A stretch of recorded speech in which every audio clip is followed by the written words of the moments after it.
getting ready to go and start my recording. So I wanted to start the live stream here first and allow some of you to come all into the room. So today is my first day recording my new podcast series, which is Economy of Tomorrow. And this is a series that is designed at bringing new people into the space, teaching them about cryptocurrency and blockchain, and just an overall sort of picture of what's going on a legislative level. So anyway, this will be the studio that I will be working out of for the next few weeks. So I'm super excited about it. I have my own key and everything. So I stayed up late preparing for it. All the good stuff.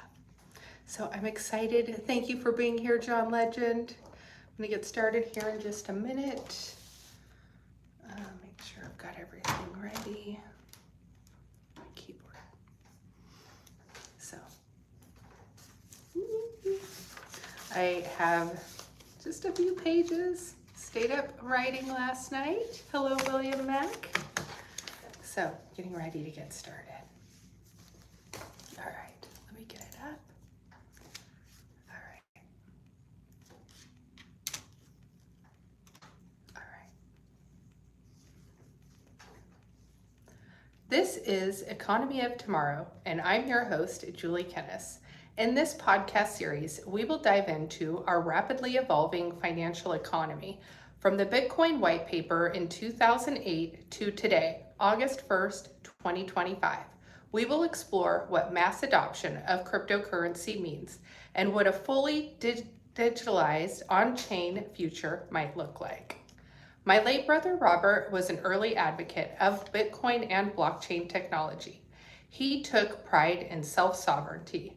And while that statement may not mean much to you now, it will by the time you finish this series. This is Economy of Tomorrow. Before World War I, the US dollar was backed by gold. And since then, the US dollar has mostly been backed by oil. Now, it's not really backed by either. With the formation of BRICS and the US facing economic uncertainty as a world leader, cryptocurrency has been well received abroad. And while the US has mostly criminalized the financial tech sector, the rest of the world has been able to benefit by promoting the growth and innovation of the industry. What we are currently seeing is widespread adoption at Washington, D.C. With government spending and money printing at an all-time high, people are in need for a hedge against inflation. Since this is our first episode, we will talk about the history of Bitcoin. Once I explain what it is, we can go into a normal show structure, but for the sake of our first episode, we will talk about some fundamentals first. Why Bitcoin? Well, government money printing for one, rapid inflation, devaluing the dollar, and currency that is really backed by nothing. Now, when we take a look at Bitcoin, only 21 million will ever be in existence. And of that, 19 million has been mined. Bitcoin was designed as peer-to-peer electronic cash system. And currently there is a race to own 25% of the supply of Bitcoin. Now let's think about that for a minute. We have a government who is doing mass overspending. They can print money whenever they want, and the dollar is backed by nothing. When you take a look at Bitcoin, which has a finite amount, and people who are clamoring to get 25% of the supply, it's easy to see why Bitcoin is at the top of everyone's mind. Now, governments are looking for mass adoption. And Bitcoin treasury companies are popping up around the world. Bitcoin treasury companies are companies that are buying and holding Bitcoin for long term. Now, let's talk about the white paper. Satoshi Nakamoto released the Bitcoin white paper on October 31st, 2008. Now, Satoshi Nakamoto was anonymous.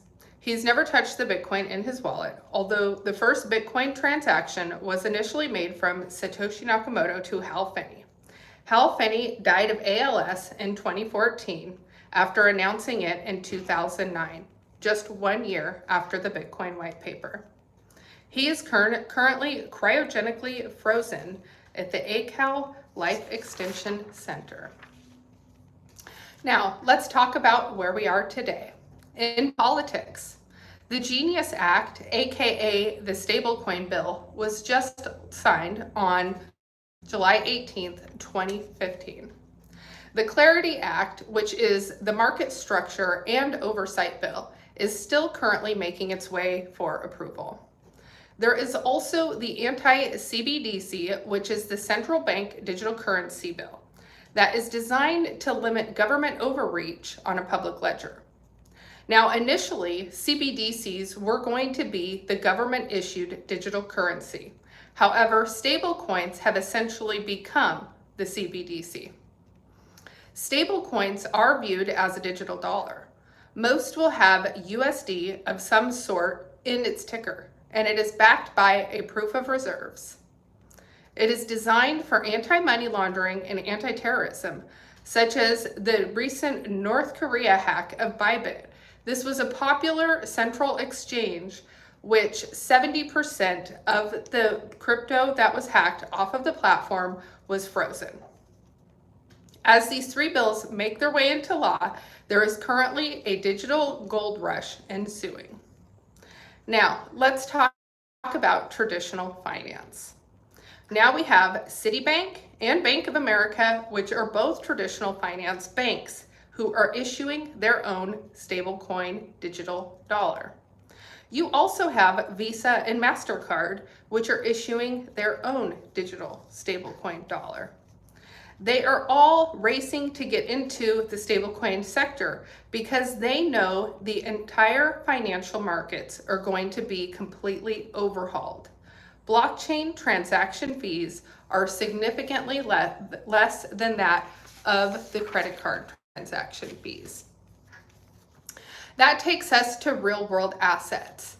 Real-world assets is just that, tokenizing real-life things. Real estate, car titles, medical records, you name it. It's all going on chain. These are immutable documents, easily transferable. It also comes with proof of reserves, which verifies on-chain assets. Other real-world assets that are currently being used as of today is driving data, street view pictures, wireless networks, and so much more.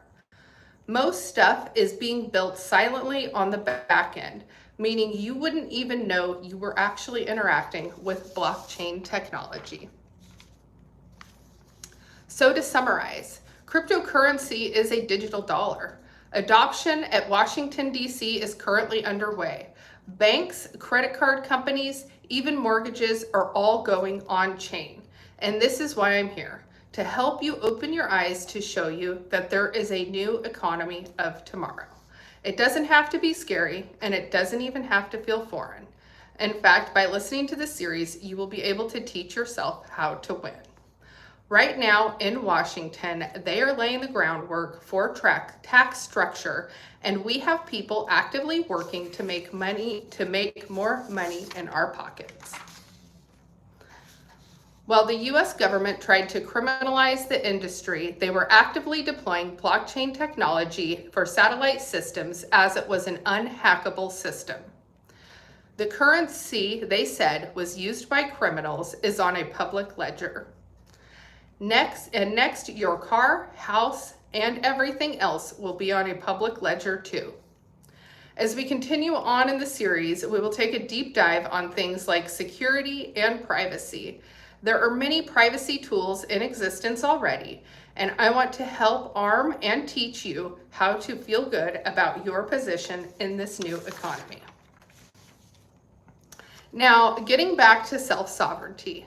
Self-sovereignty is the right to manage your own money. Archaic old systems required by slow banks and settlement time to send your money peer-to-peer. Although these new financial systems are being put into place right now, the self-sovereignty remains. The more you know, the more you have control over your assets. The more you know, the more control you can take over your privacy. And the more you know, the more financial freedom you will have. Thank you for tuning in, and I will be back next time with more legislative updates and how it will be impacting you. Until then, please head over and subscribe to my YouTube for daily crypto updates. This is Economy of Tomorrow, and I am your host, Julie Kennis. Thank you for tuning in. Oh my God, I was so nervous, you guys. Ooh, and I messed up a few times. I don't even know. Let's see, how long did I do? I know it took a long time to get past transactions. Oh my gosh, thank you guys for being in here. I feel like I might need to try and record that one again. How did I sound? Did I sound okay, you guys? I'm like all nervous. I wrote all of that myself. There was no ChatGPT on this. So I'm super proud of myself. Anyway, I'll probably try and rerun and listen to it back, but thank you guys for tuning in to my first episode. But I will be back. So this series, I'm not exactly sure how long it will be, but my plan is to do one of these per week. And then this professionally recorded audio will be published to Spotify and Apple. Probably tomorrow. But then I will try and record these either weekly or every 2 weeks and get them updated sort of as legislative stuff happens. But yeah, it's a lot. It's a lot. And I feel like there's more pressure being in here. And you guys, I don't know, let me show you guys. There's like windows and there's like a guy in here in this room. And so it's like, it's real. And I'm like, I got people watching me. So it feels a little different than doing the regular live stream at home. But anyway, thank you all for tuning in. I'm going to do a rerun of this and I will see you all on the next time. Thank you all for being here. Bye.